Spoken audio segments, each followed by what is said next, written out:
अब बात करते हैं digestion and absorption of lipids की। अगर हम लिपिड्स की डाइजेशन एंड एब्जॉर्प्शन की बात करें तो लिपिड्स जो हम ज़्यादातर इंजेस्ट करते हैं या लेते हैं वो हमारे पास ज़्यादातर होते हैं ट्राइग्लिसराइड्स या फिर कोलेस्ट्रॉल्स भी होते हैं जो कि हम डाइटरी फूड्स या डाइटरी प्रोडक्ट से लेते हैं। इसके अलावा हमारी बॉडी में फैटी एसिड्स भी होते हैं कुछ और मेम्ब्रेन लिपिड्स भी होते हैं, लेकिन हम जो इंजेस्ट करते हैं या खुराक के थ्रू लेते हैं वो ज़्यादातर ट्राइग्लिसराइड्स और कोलेस्ट्रॉल लेते हैं। तो इसका मतलब हम बड़ा मॉलिक्यूल लेते हैं लिपिड्स का, जिसे ब्रेक डाउन होना होगा, बहुत से एंजाइम्स से स्टेप बाय स्टेप गुजरना होगा, ब्रेक डाउन होनी होगी, तभी वो आसानी से बॉडी में एब्जॉर्ब हो सकेगा, क्योंकि बॉडी जो है इन बड़े मॉलिक्यूल्स को एब्जॉर्ब नहीं कर सकता। जैसा कि हमने लिपिड्स में पढ़ा था कि लिपिड्स हमारे पास हाइड्रोफोबिक मॉलिक्यूल्स होते हैं, वाटर हेटर्स होते हैं। कुछ पोर्शन इनका क्या होता है, हाइड्रोफोबिक होता है, तो इनको मेटाबॉलिज्म के लिए या डाइजेशन के लिए, ब्रेक डाउन के लिए पहले इन्हें क्या होना होगा, सॉल्युबलाइज्ड होना होगा। सॉल्युबलाइज्ड होगा तभी आसानी से एब्जॉर्ब हो सकेगा। अब हम आगे स्टेप्स बाय स्टेप में पढ़ेंगे डाइजेशन एंड एब्जॉर्प्शन के स्टेप्स में कि लिपिड्स कैसे ब्रेक डाउन होते हैं by the action of enzymes, कैसे सॉल्युबलाइज्ड होते हैं और फिर कैसे आसानी से एब्जॉर्ब हो जाते हैं। डाइजेशन के लिए पहले इन बड़े मॉलिक्यूल्स के, लिपिड्स के इन बड़े मॉलिक्यूल्स को डाइग्लिसराइड्स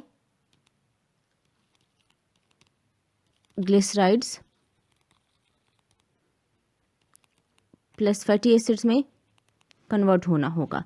फिर इस डाइग्लिसराइड्स को मोनोग्लिसराइड्स में कन्वर्ट होना होगा। फिर इस मोनोग्लिसराइड्स को अपने कंपोनेंट्स, जिसे हम कहते हैं फैटी एसिड्स और ग्लिसरॉल में कन्वर्ट होना होगा, और तब बॉडी आसानी से इनके इन कंपोनेंट्स को एब्जॉर्ब कर सकेगा। बॉडी इस बड़े मॉलिक्यूल्स को एब्जॉर्ब नहीं कर सकता। ये स्टेप बाय स्टेप डाइजेशन के प्रोसेस से step by step different enzymes के थ्रू गुजर कर ब्रेक डाउन होकर अपने components fatty acids and glycerol में कन्वर्ट होगा, तभी आसानी से एब्जॉर्ब हो सकेगा। डाइजेशन में हमने पढ़ा कि हमारे पास इन्वॉल्व होता है माउथ, फिर फूड प्रोसीड करता है और स्टमक तक पहुंचता है, फिर आगे प्रोसीड करता है और इंटेस्टाइन तक पहुंच जाता है और डाइजेशन कंप्लीट हो जाती है। फिर यहाँ से हमारे पास एब्जॉर्प्शन का प्रोसेस स्टार्ट हो जाता है। हमने कहा कि digestion and absorption of lipids में हम लिपिड्स जो बाहर से लेते हैं वो ज़्यादातर बड़े मॉलिक्यूल्स होते हैं, तो माउथ के थ्रू लेते हैं। माउथ में उनका मैकेनिकल डाइजेशन हमारे पास स्टार्ट हो जाता है, जिससे क्या होता है कि फूड पार्टिकल्स ब्रेक डाउन हो जाते हैं मैकेनिकली, कोई केमिकल इन्वॉल्व नहीं होता, मैकेनिकली इनकी ब्रेक डाउन हो जाती है और फूड पार्टिकल्स कन्वर्ट हो जाते हैं एक यूनिफॉर्म फॉर्म में, जिसे हम कहते हैं बॉलस, या जिसे हम कहते हैं फूड पार्टिकल्स जो हैं, बड़े बड़े food particles mechanically break down हो जाते हैं माउथ में और उसे हम कहते हैं बॉलस। लिपिड्स जो हम लेते हैं बाहर से, मैकेनिकली उनकी ब्रेक डाउन माउथ में स्टार्ट हो जाती है।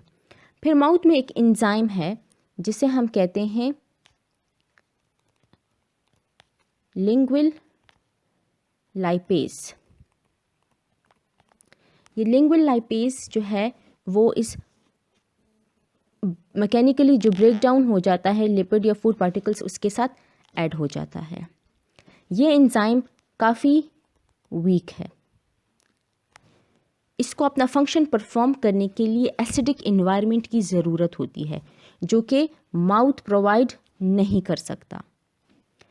इस वजह से ये लिंगुअल लाइपेज जो माउथ में सिक्रीट हो जाता है और ये क्या करता है, फूड पार्टिकल्स के साथ ऐड हो जाता है, लिपिड के साथ ऐड हो जाता है, लेकिन इसकी ब्रेकडाउन माउथ में नहीं कर सकता, क्योंकि इसको अपना फंक्शन परफॉर्म करने के लिए एसिडिक इन्वायरमेंट की ज़रूरत होती है जो कि माउथ इसे प्रोवाइड नहीं कर सकता।